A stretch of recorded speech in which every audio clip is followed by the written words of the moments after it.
आओ बच्चों, आज हम तस्वीर के ज़रिए कहानी लिखना सीखें। कहानी के मकासद। तस्वीर को देखकर कहानी सोच सकें। तस्वीर और कहानी में रब्त कायम कर सकें। जुमलों को सही तरतीब देकर कहानी लिख सकें। अपनी सोचने समझने की सलाहियतों में इजाफा कर सकें। कहानी का उन्वान और उससे हासिल होने वाला सबक बता सकें। अच्छा बच्चों, मकासद आपको समझ आ गए होंगे। यानी आपने तस्वीर को देखकर कहानी सोचनी है और फिर जुमलों को तरतीब देना है। शाबाश, आप लोगों को समझ आ गई है। और बच्चों, कहानी का उन्वान और उससे हासिल होने वाला सबक भी बताना है।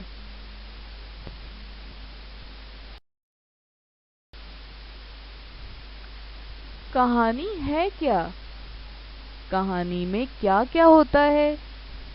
किरदार, कोई भी वाकया और उससे हासिल होने वाला सबक।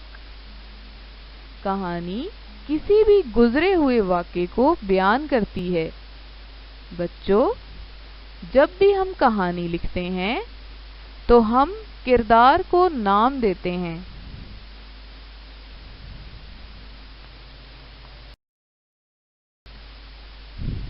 रब्त व तसलसल।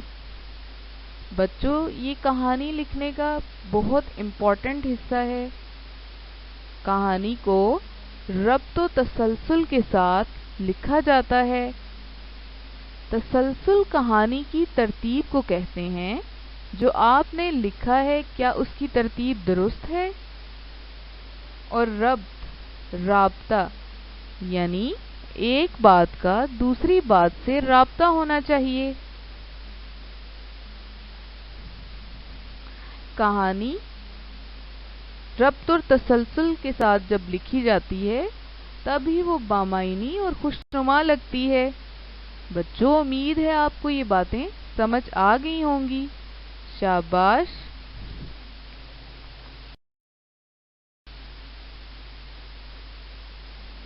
बच्चों, हम कहानी लिखने से पहले कुछ इमदादी अल्फाज पढ़ेंगे जिनकी मदद से आप कहानी आसानी से लिख सकेंगे।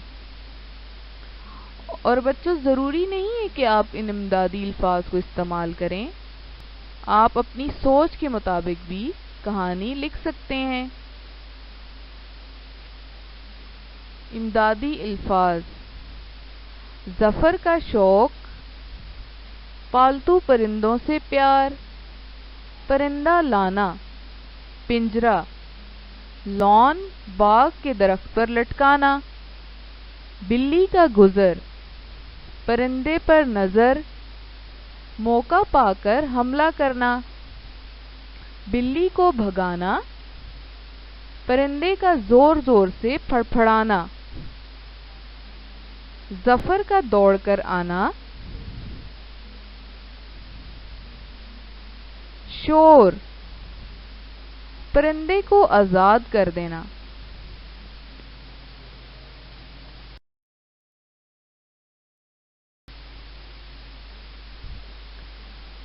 बच्चों, अब आप तस्वीर को देखकर कहानी सोचें।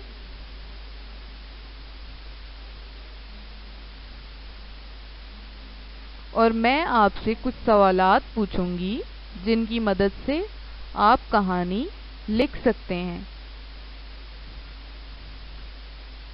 बच्चों, आप अपनी पेंसिल और रफ कॉपी निकाल लें और मेरे सवालों के जवाब लिखते हुए आप अपनी कहानी मुकम्मल करें। उम्मीद है आपने कहानी सोच ली होगी। बच्चों, आप अपना रफ रजिस्टर और पेंसिल निकाल लें और इन सवालात की मदद से कहानी लिखें। सबसे पहला सवाल है, ज़फ़र कहाँ रहता था? दूसरा सवाल है, उसने क्या पाला हुआ था? تیسرا سوال ہے وہ اپنے ابا کے ساتھ کہاں گیا تھا؟ چوتھا سوال ہے اس نے پرندے کو کہاں رکھا تھا؟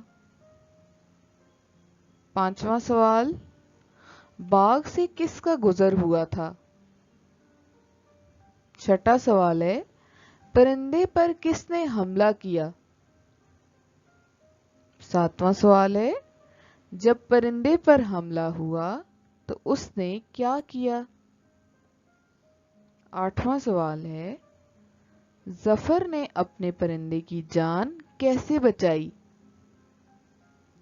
اور نواں اور آخری سوال ہے بچوں کہ ظفر نے پرندے کی جان بچانے کے بعد کیا کیا؟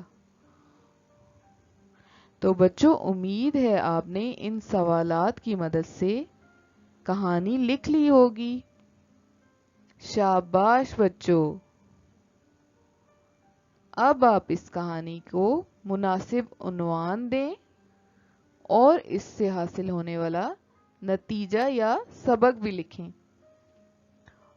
اور پھر بچوں جو میں نے کہانی لکھی ہے آپ اپنی کہانی میری کہانی کے ساتھ میچ کریں۔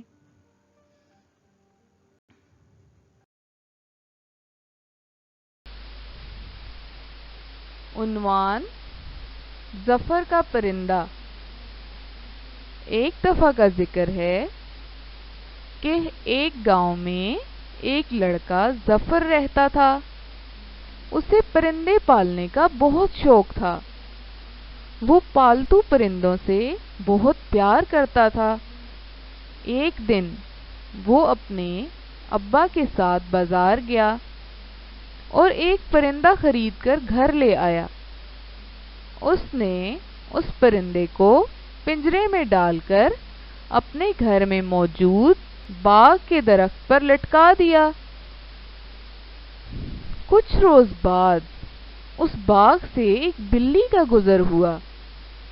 بلی کی نظر جب پرندے پر پڑی تو اس نے موقع پاتے ہی اس پر حملہ کیا۔